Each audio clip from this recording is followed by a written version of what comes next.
Los excesos hídricos que se vivieron en la campaña 16 afectaron fuertemente la calidad de las semillas. Atentas al vigor híbrido, al poder germinativo y sobre todo a la sanidad de los cultivos, un especialista de la Universidad de Buenos Aires como Marcelo Carmona nos presenta a continuación las claves frente a una nueva campaña, poniendo principal foco en la utilización de herramientas, no solo biológicas, sino también fúngicas para poder resguardar el potencial de rinde.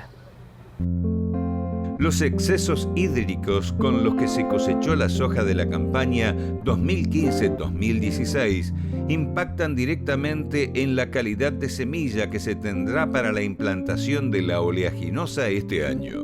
El fitopatólogo Marcelo Carmona advierte en qué cuestiones hay que estar atentos para no resignar potencial desde el arranque. Claramente el año pasado fue excepcional, especialmente a partir de 15 de marzo para adelante, donde hubo una serie sucesiva e ininterrumpida de lluvias, pero lluvias que se fueron acumulando día tras día, además eran días nublados. Eso ha generado, además de los problemas típicos de atraso de cosecha, que la calidad de semilla de soja estuviera deteriorada. O sea, hay una disminución del poder generativo, una disminución del vigor y fundamentalmente hay una presencia de patógenos importantes como es el caso de Phomopsis y especies de Fusarium, que son los principales responsables de la disminución de ese vigor y de ese poder generativo. Con lo cual hoy podemos decir que en determinadas regiones, en determinadas zonas, especialmente lo que es Santa Fe, San Francisco, Entre Ríos, lo que es el norte, especialmente de Buenos Aires, en algunas regiones, la calidad de semilla es bastante mala en todos los aspectos, pero principalmente hago referencia a lo que es sanidad, donde la presencia de determinados patógenos se ha visto mucho más aumentada que otros años. Esto además pudo haberse agravado, especialmente por quizás un mal acondicionamiento que se haya hecho de esa semilla, especialmente cuando se almacena con altos valores de temperatura y a veces también de humedad relativa. Esto hace incrementar las infecciones que se dieron en el campo, en el lugar donde se están almacenando. Entonces hoy, por lo tanto, hay recomendaciones muy básicas para decir al productor en relación a estas semillas. Marcelo, ¿y cuáles son estas recomendaciones respecto de la calidad y la sanidad que el productor debe tener en cuenta previo a la siembra del cultivo de soja? En primer lugar, entender que tiene que conocer cómo está su semilla antes de sembrar. Y no solamente tiene que conocer su poder germinativo y vigor, sino también tiene que conocer la sanidad de esa semilla. Muchas veces los productores o asesores piden análisis de semilla relacionado con poder germinativo y vigor, pero descartan el tema de sanidad. El tema de sanidad este año es crucial, con lo cual debe ser incluido como un test aparte de pedir cuáles son esos patógenos, con qué porcentaje están y fundamentalmente pedir poder germinativo y vigor con o sin fungicida.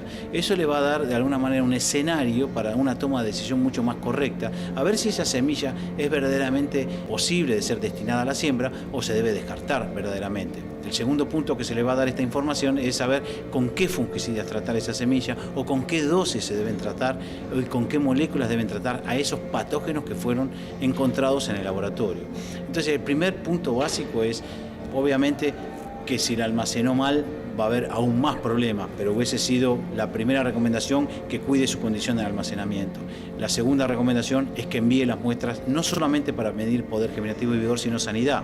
Y la tercera recomendación, elegir fungicida, molécula y dosis en función del tipo y cantidad de patógenos que se encuentran en esa semilla. Y también piense que hay alguna semilla que por más tratamiento de semilla que uno le coloque, quizás no sirva directamente para semilla, y esa hay que descartarla. Carmona reflexiona sobre la presencia de patógenos y microorganismos de suelo que pueden también afectar el potencial productivo de la simiente. Es una pregunta muy interesante relacionada con los microorganismos tan presentes en el suelo, especialmente con años que también hubo excesos de agua y las napas están bastante subidas, con lo cual hay una humedad en el suelo muy interesante.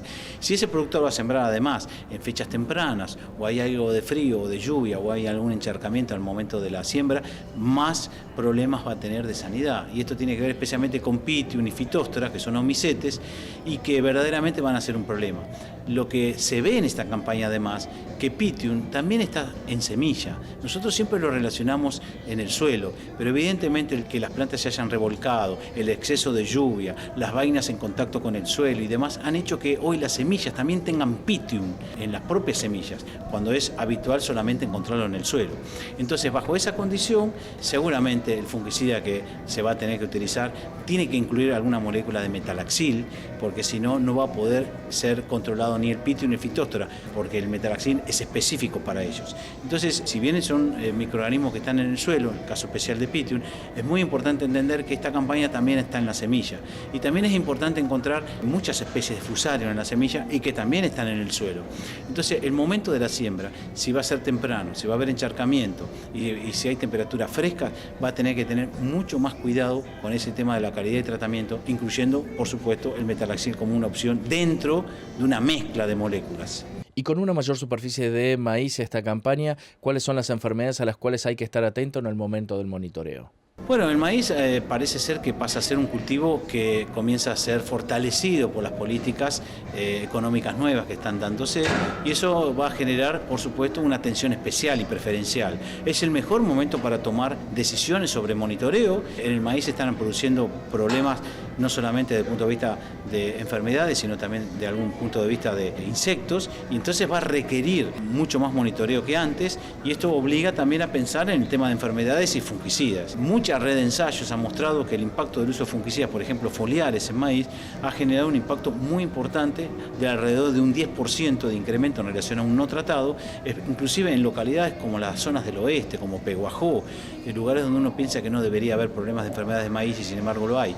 Creo que en maíz están faltando 2 o 3 cosas. Una de ellas es fortalecer el monitoreo y la capacitación de enfermedades en maíz.